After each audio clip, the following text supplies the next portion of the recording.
ಇದು ಅಖಾಡ big fight ವಿಶೇಷ. ನಾನು ರಮಾಕಾಂತ್. ಪಹಲ್ಗಾಮಲ್ಲಿ ಉಗ್ರರ ದಾಳಿಯಾದ ಮೇಲೆ ಭಾರತದಲ್ಲಿ ತುಂಬ ಚರ್ಚೆ ಆಗಿದ್ದು ಭಾರತ ಪಾಕಿಸ್ತಾನ ಅನ್ನೋದಕ್ಕಿಂತ ಹೆಚ್ಚಾಗಿ ಹಿಂದೂ ಮುಸ್ಲಿಂ ಎನ್ನುವ ವಿಚಾರ, ಜೊತೆಗೆ ಕಾಂಗ್ರೆಸ್ BJP ಎನ್ನುವ ವಿಚಾರ ಕೂಡ ಅಷ್ಟೇ ದೊಡ್ಡ ಮಟ್ಟದ ಚರ್ಚೆಯಲ್ಲಿದೆ. ಒಂದು ದೇಶದ ಮೇಲೆ ಉಗ್ರರು ದಾಳಿ ಮಾಡಿದಾಗ ಚರ್ಚೆ ಆಗಬೇಕಾಗಿದ್ದಂಥ ವಿಚಾರ ಏನು? ಇದೇ ಅಮೆರಿಕದ ಟ್ವಿನ್ ಟವರ್ ಮೇಲೆ ಒಸಾಮಾ ಬಿನ್ ಲ್ಯಾಡೆನ್ ಕಡೆಯ ಪಡೆ ದಾಳಿಯನ್ನು ಮಾಡಿದಾಗ ಅಲ್ಲಿ ಕ್ರಿಶ್ಚಿಯನ್ನರ ವಿರುದ್ಧವಾಗಿ ಮುಸ್ಲಿಮರ ಸಮರ ಅಂತ ಆ ದೇಶ ಮಾತಾಡಿದ್ದ. ಆ ದೇಶದ ಎರಡು ಪಕ್ಷಗಳಲ್ಲಿ ನೀನು ಕ್ರಿಶ್ಚಿಯನ್ನು, ಅವನು ಮುಸ್ಲಿಮ್ಮು, ಇದು ಚರ್ಚೆಗೆ ಬಂದಿತ್ತ. ನಮ್ಮ ಇಂಡಿಯಾದಲ್ಲಿ ಇದೇ ಒಂದು ವಿಷಯ, ಇದು ಭಾರತದ ಮೇಲೆ ಆಗಿರ್ತಕ್ಕಂಥ ದಾಳಿ ಅಂತ ನಾವು ಮಾತಾಡ್ತಾ ಇದ್ದೀವ. ಇಲ್ಲಿನ ಪಕ್ಷಗಳು ಕಾಂಗ್ರೆಸ್ ಹೀಗಿದೆ, BJP ಹಾಗಿದೆ, ಬೇರೆ ಪಕ್ಷಗಳು ಹಾಗಿವೆ, ಒಮರ್ ಅಬ್ದುಲ್ಲಾ ಹೀಗಂತ ಇದ್ದಾರೆ. ಇದು ನಾವು ಚರ್ಚೆ ಮಾಡ್ತಾ ಇದ್ದೀವ. ಇದು ಬರಿಯ ಹಿಂದೂ ಮುಸ್ಲಿಂ ವಿಚಾರ ಅಲ್ಲಿಗೆ ಮಾತ್ರ ಮುಗಿಯುತ್ತಾ. ಇದು ಪುಲ್ವಾಮಾ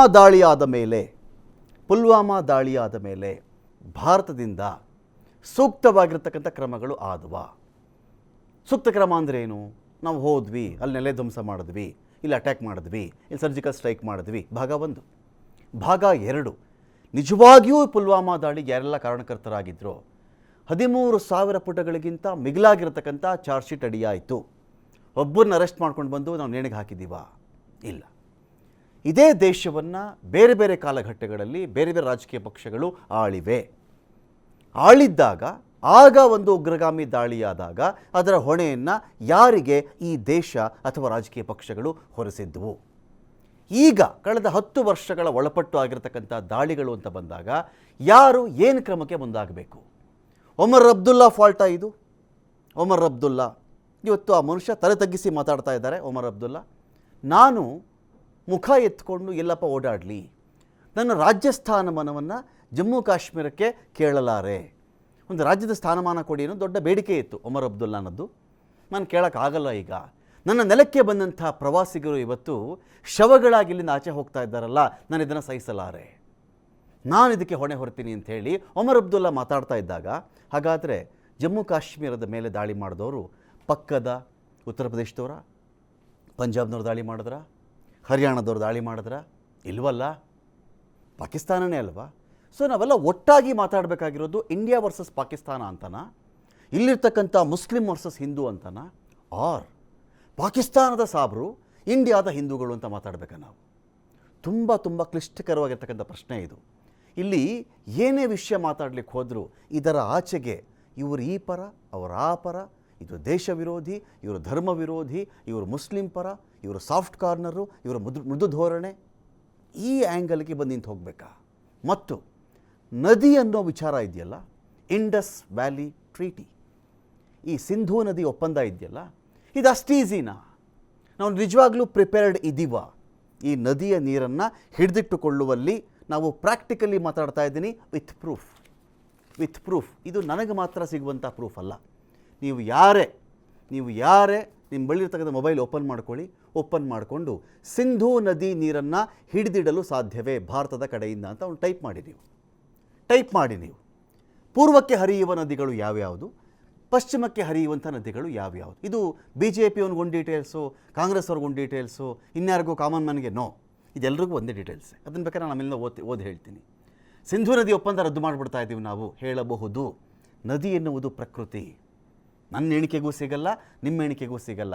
ನಾಳೆ ಬೆಳಗ್ಗೆ ಮನಸ್ಸು ಮಾಡಿದ್ರೆ ನದಿಯಲ್ಲಿ ಪ್ರವಾಹ ಆಗಬಹುದು. ಒಂದು ಮೇಘಸ್ಫೋಟ ಆಗಿಬಿಟ್ರೆ 2-3 ರಾಜ್ಯಗಳಲ್ಲಿ ದೊಡ್ಡ ಪ್ರವಾಹ ಆಗಿಬಿಡುತ್ತೆ. ಇದು ಪಾಸಿಬಿಲಿಟಿ ಇದೆಯಾ?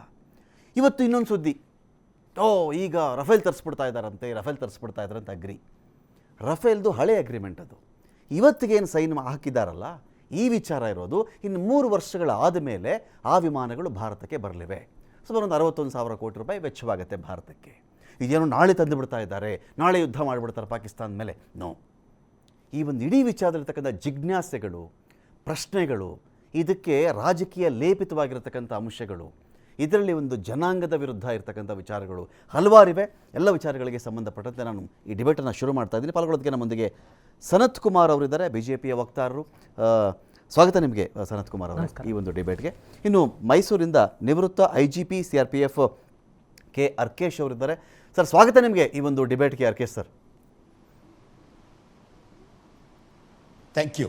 ಓಕೆ, ನಾನು ಮೊದಲಿಗೆ ಸನತ್ ಅವ್ರಲ್ಲಿ ಕೇಳಿ, ಸನತ್ ಅವರೇ, ಈಗ ಈ ವಿಷಯ ಅಂತ ಬಂದಾಗ ನೋಡಿ, ನಮ್ಮಲ್ಲೇ ಯಾರೊಬ್ಬರು ಶಾಂತಿ ಪರವಾಗಿ ಮಾತಾಡ್ತಾರೆ. ಇಂಡಿಯಾ ಯಾವತ್ತೂ ಯುದ್ಧೋನ್ಮಾದಿ ದೇಶವಲ್ಲ.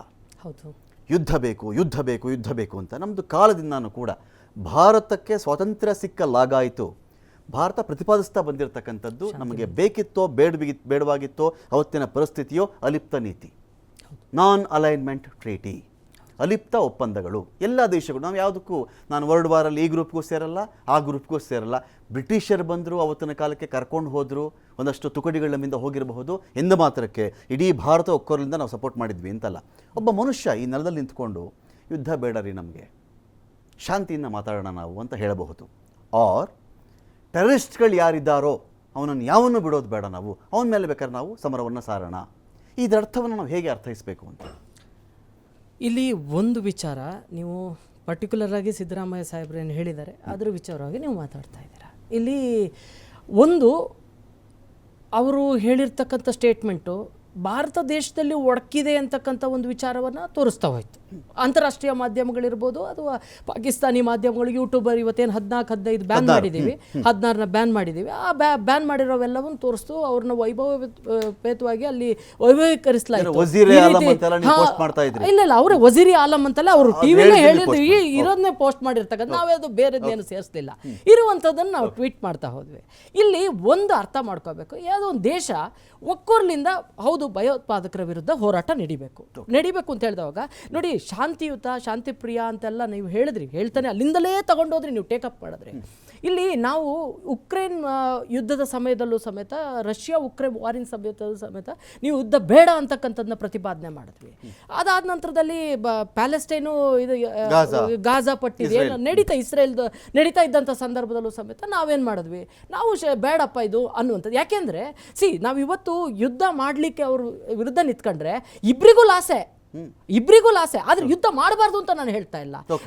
ವಿಪರೀತವಾದ ಇದಕ್ಕೊಂದು ಡೆಡ್ ಎಂಡ್ ಅಂತ್ಯ ಬೇಕು. ಯಾಕೆಂತ ಹೇಳಿದ್ರೆ ಭಯೋತ್ಪಾದಕರು ನಮ್ಮ ದೇಶದೊಳಗೆ ಬರ್ತಾರೆ, ನಮ್ಮ ದೇಶದ ಪ್ರತಿಯೊಂದು ಭಾಗದಲ್ಲಿ ದಾಳಿ ಮಾಡ್ತಾರೆ ಅನ್ನೋದಾದ್ರೆ ನಾವು ಅವ್ರನ್ನ ಎಲಿಮಿನೇಟ್ ಮಾಡುವಂಥದ್ದು ಇಂಪಾರ್ಟೆಂಟ್. ಉಗ್ರನ್ನ ಎಲಿಮಿನೇಟ್ ಮಾಡುವಂಥದ್ದು, ಸೇನೆ ಮೇಲೆ ದಾಳಿ ಆಗ್ತದೆ. ಪುಲ್ವಾಮಾ ಅಟ್ಯಾಕ್ ಆಗಿರ್ತಕ್ಕಂಥದ್ದು ಸೇನೆ ಮೇಲೆ ದಾಳಿ ಆಗ್ತದೆ, ಆಯ್ತಾ. ಇನ್ನೊಂದು ಈ ದೇಶದೊಳಗೆ ಅವ್ರು ನುಸುಳುಕೋರರು ಅಂತಕ್ಕಂಥದ್ದು. ಆಮೇಲೆ ಇನ್ನೊಂದು ಇವತ್ತು